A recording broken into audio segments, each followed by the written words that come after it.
Primeiramente, agradecer a Deus, a Jesus, nosso Mestre amoroso, por essa oportunidade de podermos estar aqui nessa noite, trocando reflexões sobre a doutrina espírita. Bem, o tema que eu trago não é um tema muito simples. Nós vamos falar hoje sobre uma doença e vamos falar também sobre a cura dessa doença. Mas não é uma doença que atinge apenas o nosso corpo físico. É uma doença que atinge tecidos mais sutis. É uma doença que atinge a nossa alma. Nós vamos falar sobre o rancor, o ressentimento. O que é ressentimento? Ressentimento é ressentir tudo aquilo que já nos fez mal, aquilo que nos prejudicou, aquilo que nos perturbou em algum momento. Então, todas as vezes, ou enquanto eu guardo o ressentimento, eu estou revivendo tudo aquilo que na verdade já passou, já ficou para trás. Mas nesse meu ressentimento, nessa minha mágoa, nesse meu rancor, nesse meu desejo de vingança, eu acabo revivendo tudo novamente. Muito bem, meus irmãos. O que acontece conosco? Eu não vim de um berço espírita. Então, quando nós não viemos de um berço espírita, ao adentrarmos em uma casa espírita, nós passamos por um fenômeno muito interessante. Nós passamos a utilizar aquela síndrome do papagaio. Já ouviram falar? Nós começamos a repetir tudo aquilo que nós ouvimos na casa espírita. Então, nós temos aquelas palavras, aquelas frases bem famosas. Por exemplo, nós devemos amar ao próximo como a nós mesmos. E tem uma outra também que eu acredito que todos aqui vão lembrar, né? Fora da caridade, viu só? E nós saímos por aí falando dessa questão da caridade e nós ficamos falando para os outros que nós devemos perdoar porque devemos amar o próximo como a nós mesmos. Tá, mas será que está errado então ficar repetindo? Não, tem erro nenhum não. Porque é repetindo que nós aprendemos. Quanto mais nós vamos repetindo, nós vamos com o tempo assimilando. E com o tempo, nós vamos nos debruçando sobre o Evangelho do Cristo. E aí nós nos deparamos lá na questão 886 com uma pergunta que Allan Kardec, o codificador da doutrina espírita, ele faz aos benfeitores espirituais. Qual é o verdadeiro sentido da palavra caridade, tal como entendia Jesus? Porque fora da caridade não há salvação, não é? E nós repetimos isso muitas vezes. Mas nós entendemos o que é a caridade? Qual é o verdadeiro sentido da palavra caridade? E tal como entendia Jesus? Muito bem, os benfeitores espirituais vão responder da seguinte forma: benevolência para com todos. Isso é caridade? Sim. É caridade a partir do momento que eu não sou mais benevolente apenas com aqueles que me são simpáticos. Eu não sou mais benevolente apenas com aquela pessoa que me abraça, que sorri, aquela pessoa que está sempre me bajulando. Eu sou benevolente principalmente com aquele que não gosta muito de mim, porque aquele é que mais precisa. Então, benevolência para com todos. Isso é caridade. Indulgência para com as imperfeições alheias. Por que é que eu devo ser indulgente com as imperfeições alheias? Porque eu não sou boazinha, né? porque eu também não sou o anjo de doçura, de ternura que eu espero que o outro seja. Eu devo ser benevolente para com as imperfeições dos outros, porque certamente um dia eu precisarei que alguém seja indulgente comigo. E aí, por fim, perdão das ofensas. É fácil? Caridade é perdoar as ofensas? É fácil perdoar? Bem, meus irmãos, é que nós falamos muito, como eu disse, nós repetimos muito essa palavra perdão, caridade, sem compreendermos muito bem que é um processo. O perdão, ele passa por um processo. E enquanto nós não entendermos qual é esse processo, e enquanto nós não nos disponibilizarmos a passarmos por esse processo, nós não entenderemos a questão perdão. Porque falar eu te perdoo, da boca para fora, de nada adianta. De nada adianta eu dizer, olha, eu vou perdoar porque eu estou indo lá no centro espírita, o pessoal lá fala que é para perdoar, que nós devemos perdoar, porém, eu não quero mais saber daquela pessoa. Se eu encontrar com ela na rua, eu atravesso a rua. Eu perdoo, mas eu não quero mais saber dela. Isso não é perdão. Isso não é perdão. Perdoar não é para que a gente esqueça o mal que o outro nos fez. Perdoar é quando eu lembro que o outro me fez mal, que o outro me prejudicou, mas que aquilo não me dá nenhum sentimento de revolta. Aquilo não me afeta mais, ou seja, acabou o ressentimento. Eu permito que o outro siga o caminho dele e eu sigo o meu. Não me incomoda mais, não me afeta mais. Então, benevolência para com todos, indulgência para com as imperfeições alheias e perdão das ofensas. Essa é a caridade conforme entendia Jesus. Então, meus irmãos, esse perdão, ele vai passar por um processo. E esse processo, ele começa de uma maneira muito delicada, porque ele precisa começar por mim, de dentro para fora.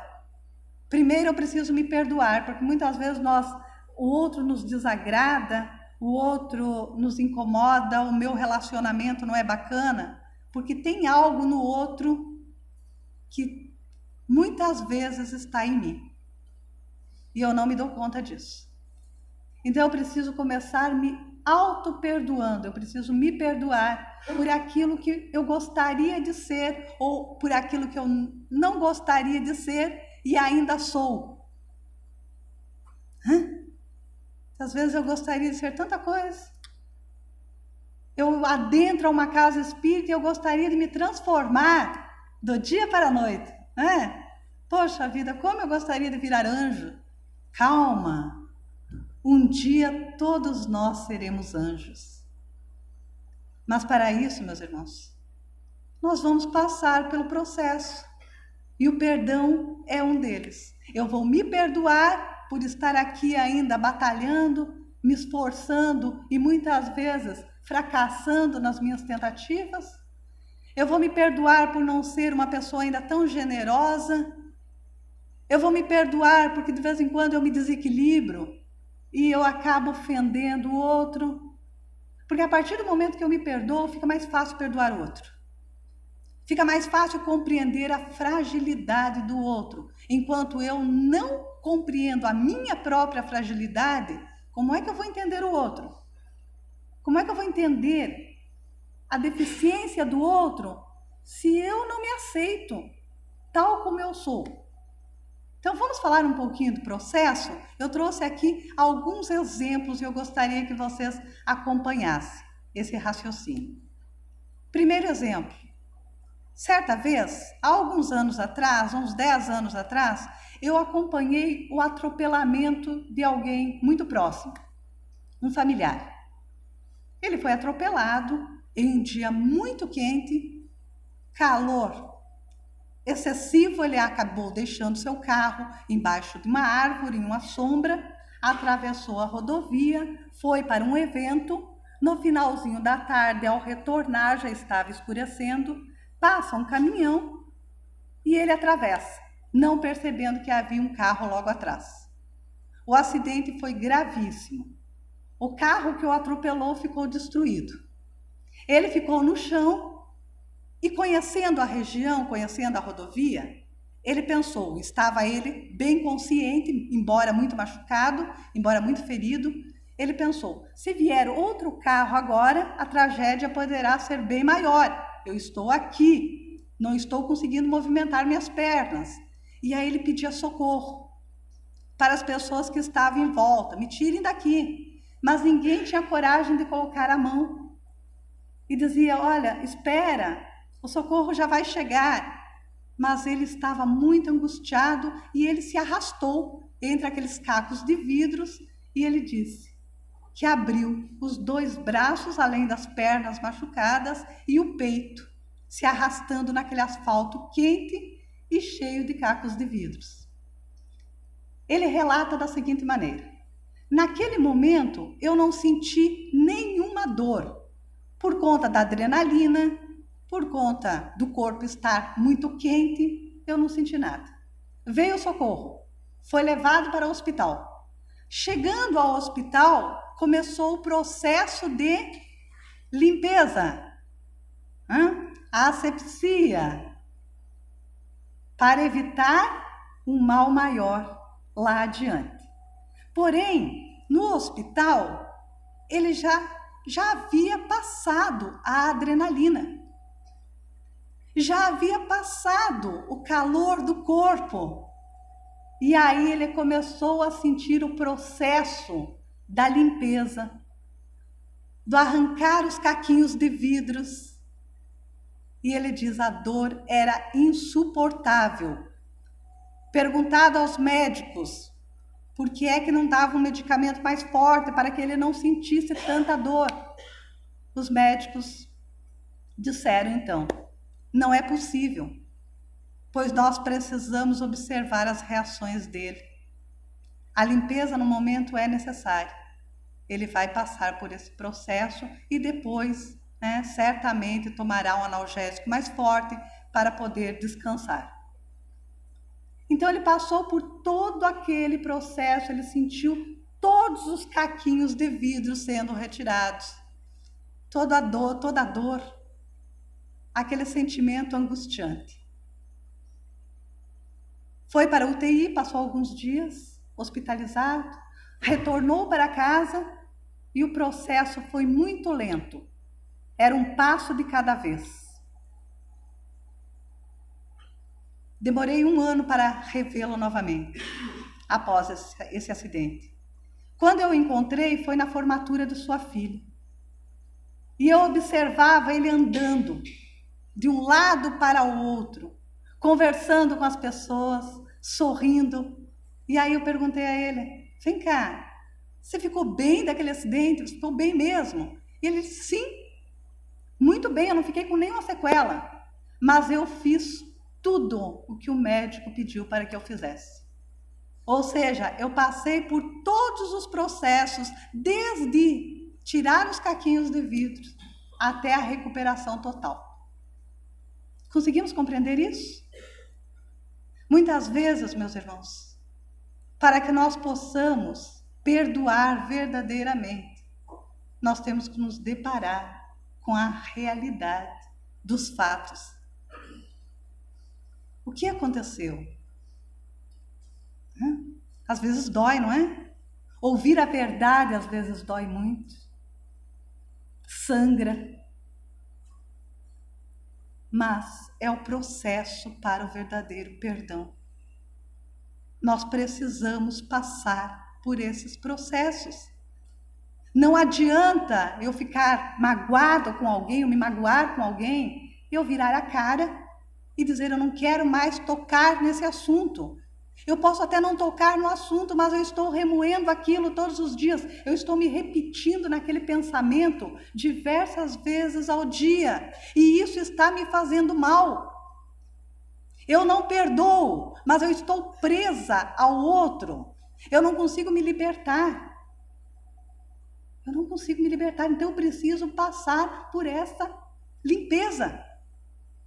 Eu preciso entender o que foi que realmente aconteceu para evitar a doença do corpo, mas principalmente, meus irmãos, a doença da alma. Porque tudo aquilo que nós não resolvemos aqui, nós levamos conosco. Somos espíritos imortais. E nós carregamos, muitas vezes, mágoas, feridas, não cicatrizadas. Porque nós não passamos pela higienização. Nós fugimos da conversa do olho no olho. Nós fugimos da resposta verdadeira. Muitas vezes nós preferimos ouvir uma mentira. E aí, logicamente, isso fica dentro de nós, prejudicando o nosso corpo, nos trazendo doenças seríssimas, mas nos acompanhando também nessa longa caminhada.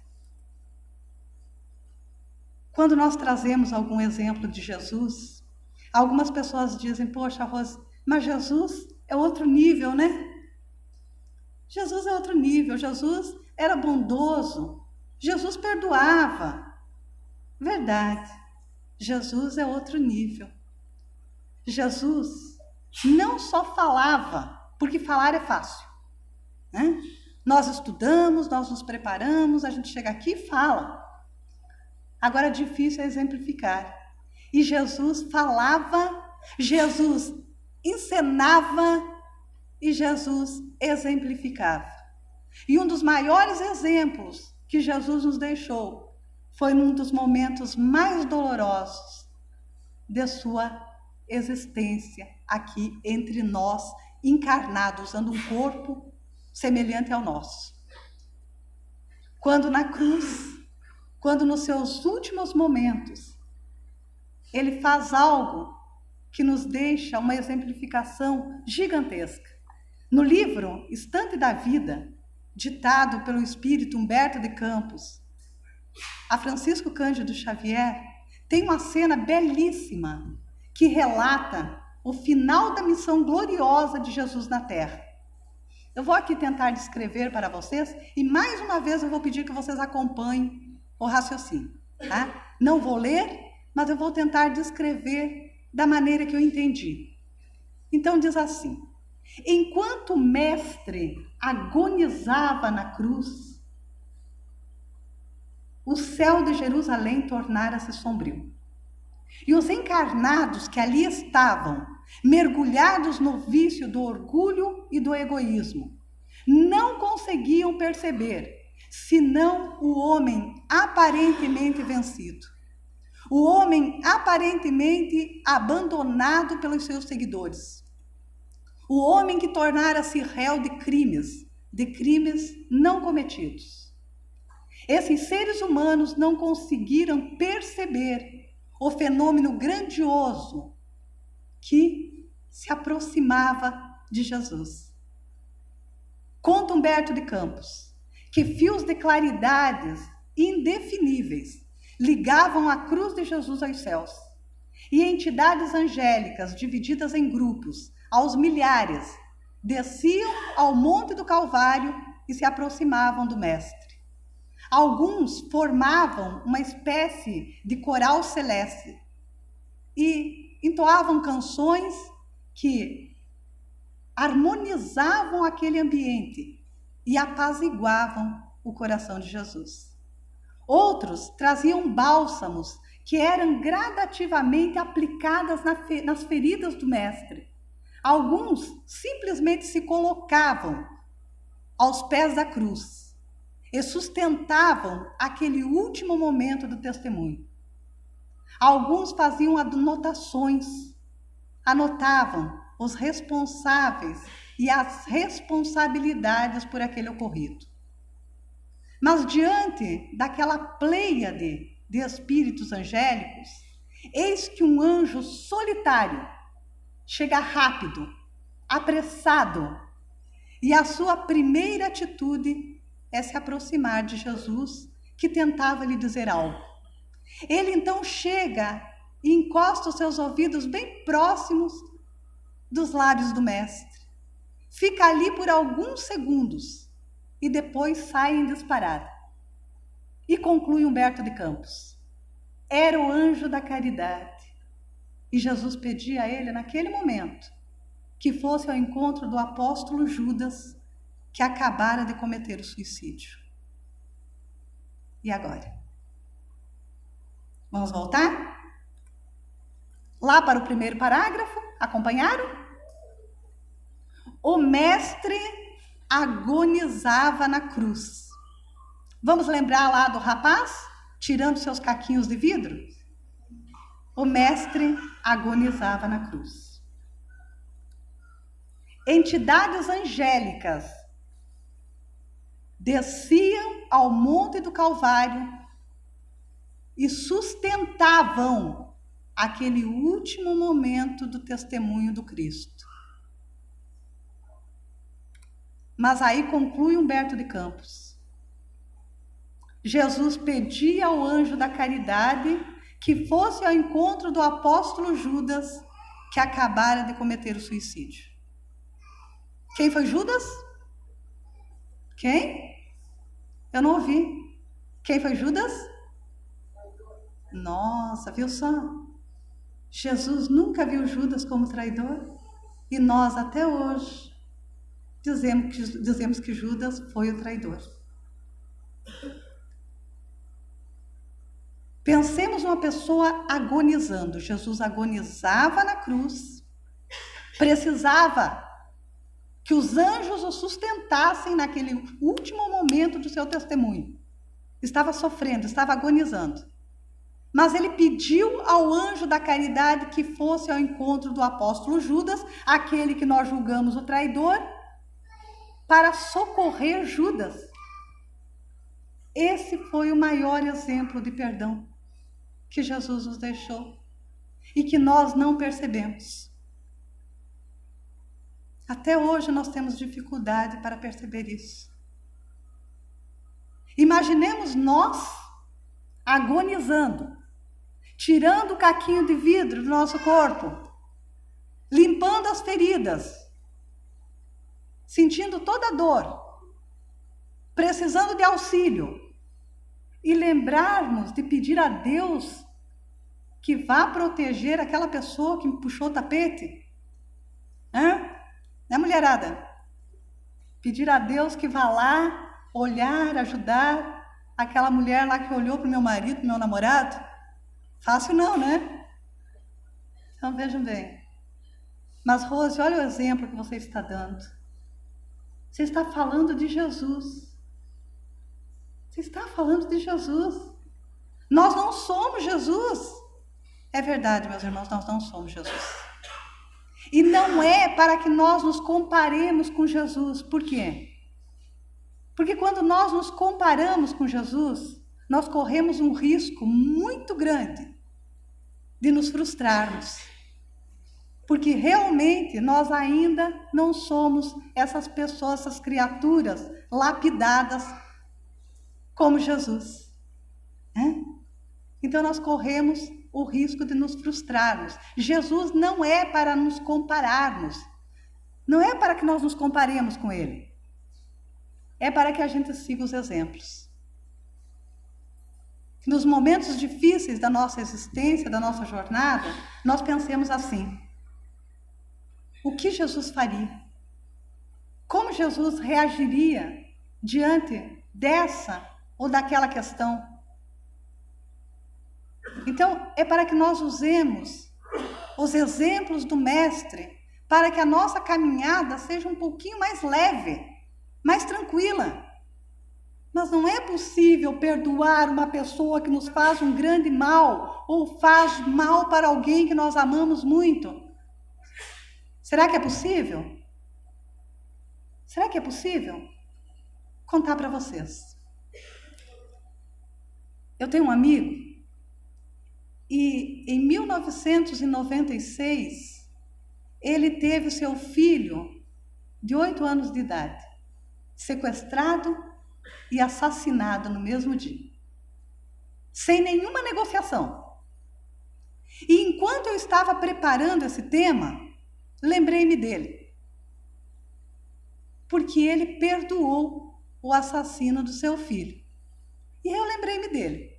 Eu disse, como será? Porque eu entrei em conflitos também. Pô, como é que eu vou falar de perdão se algumas questões eu ainda tenho dificuldade para perdoar? Vou perguntar a ele. Vou mandar uma mensagem, vou perguntar como foi o processo de perdão. Como ele conseguiu se aproximar do assassino do seu filho. Mas aí eu pensei, eu disse, poxa vida, mas já faz mais de 20 anos que isso aconteceu. Não vou tocar nessa ferida, né? Tocar na ferida dos outros é coisa de gente imperfeita. Ficar tocando na ferida dos outros, não é? Bom, mas imperfeita que eu ainda sou, mandei a mensagem. Perguntei a ele como foi o processo. Como é que ele conseguiu fazer aquilo? Mandei a mensagem, já eram as 11 horas da noite, eu sabia que eu havia feito uma coisa errada, fechei o computador e fui dormir. No dia seguinte, para minha surpresa, eu percebi que ele havia respondido imediatamente. E ele não apenas respondeu, ele me disse, Rose, se for útil para o seu tema, se for útil para alguém, divida a minha história. E ele respondeu assim, obrigado pela lembrança. Quero lhe dizer que o perdão é feito de estágios.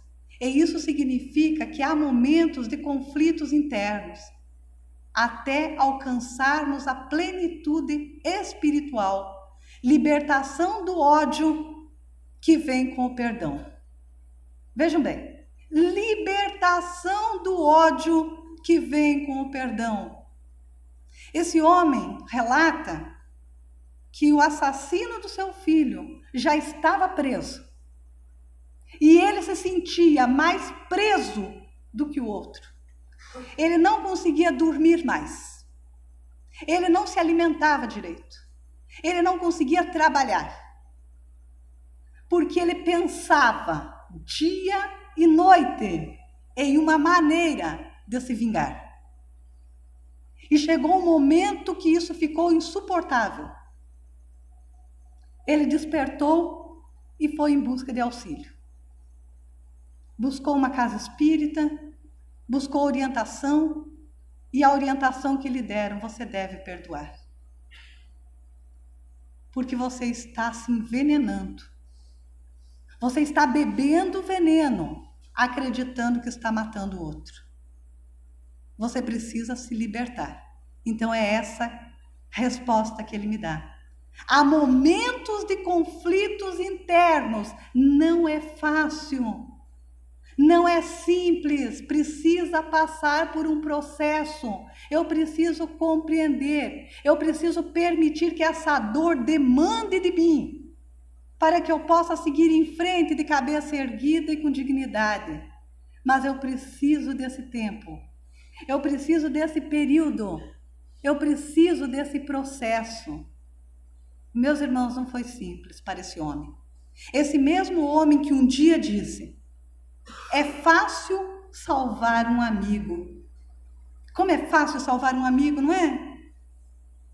Como é fácil ser benevolente para com os amigos da gente, com aquelas pessoas que nos são agradáveis, aquelas pessoas que nos tratam bem, aquelas pessoas que nos abraçam. Como é difícil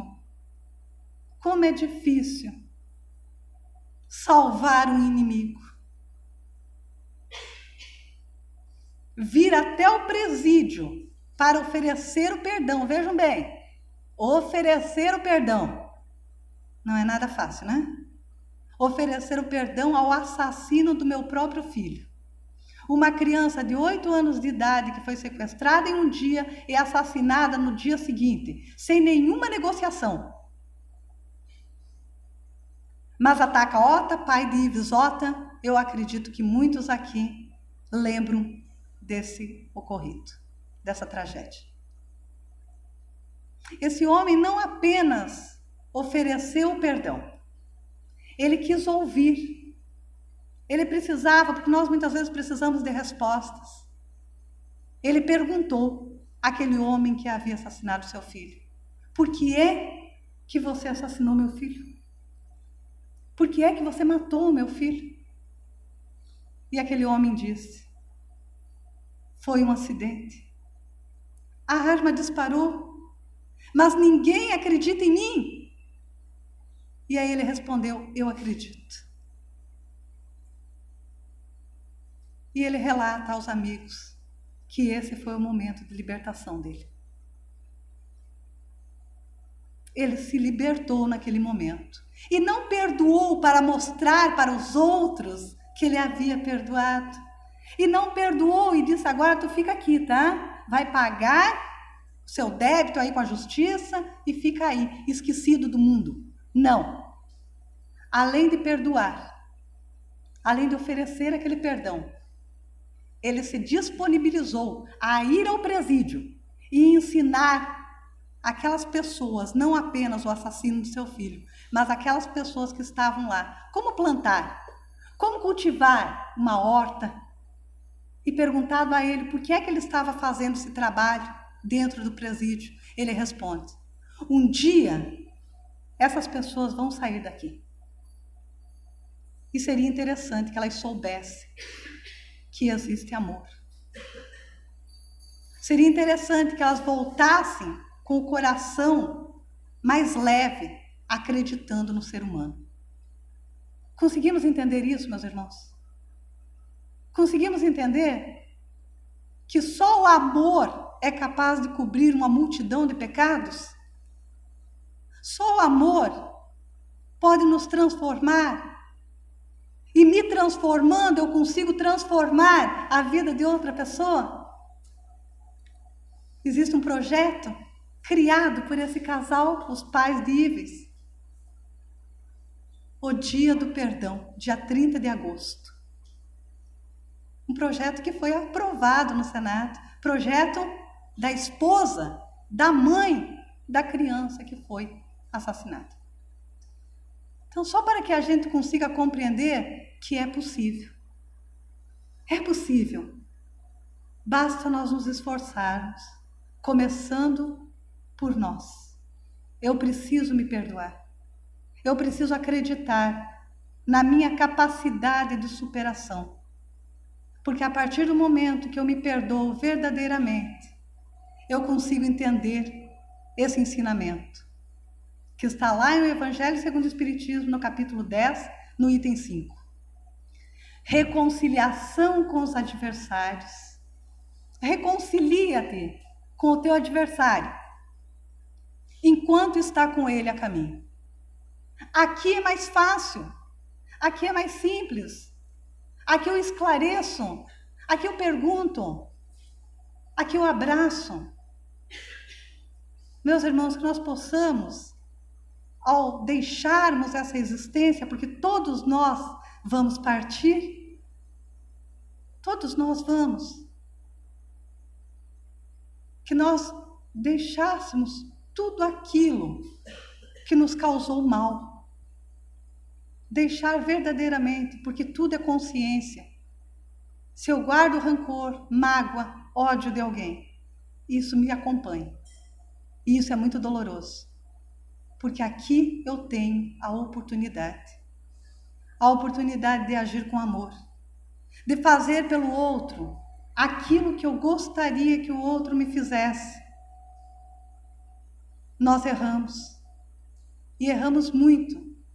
E como diz Emmanuel, nós nos repetimos em nossos erros, e nós só não erramos mais por falta de oportunidade. Olha só, eita nós, né? Nós só não erramos mais por falta de oportunidade, mas nós apedrejamos o nosso irmão que erra conosco. Fazer pelo outro aquilo que eu gostaria que o outro me fizesse. Ser indulgente com a imperfeição alheia, porque um dia eu posso precisar que alguém seja indulgente comigo, que alguém me perdoe, que alguém releve o meu desequilíbrio. Que a gente compreenda aquilo que Paulo nos disse na carta de Paulo segundo Coríntios. ainda que eu fale todas as línguas dos homens e dos anjos, ainda que eu fale todas as línguas dos anjos e dos homens, se eu não tiver amor, eu serei apenas um bronze que ressoa, um sino que retine.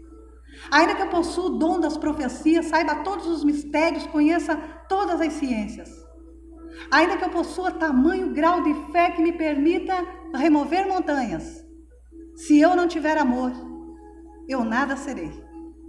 Ainda que eu distribua meus bens entre os pobres e deixe então o fogo consumir o meu corpo, nenhum proveito eu tiro se eu não tiver amor. O amor é paciente, o amor é bondoso, não é nada exigente, arrogante, orgulhoso ou vaidoso. Jamais é descortês, nunca interesseiro. O amor não se irrita, não guarda rancor no coração.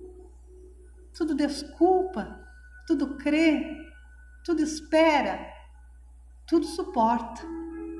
O amor não terá fim. As profecias sim. As línguas se calarão e as ciências, essas têm o seu tempo. Imperfeito é o nosso conhecimento, como também imperfeita é a nossa profecia, mas quando vier o que é perfeito, o que é imperfeito desaparecerá. Quando eu era criança, eu falava como criança, brincava como criança eu raciocinava. Homem feito, eu me despojei de todos os atributos de criança. Por enquanto, vemos Deus através dos espelhos, mas teremos a perfeita visão de Deus de face a face. Por enquanto, eu conheço Deus em partes, mas eu conhecerei Deus como eu sou por Ele conhecido.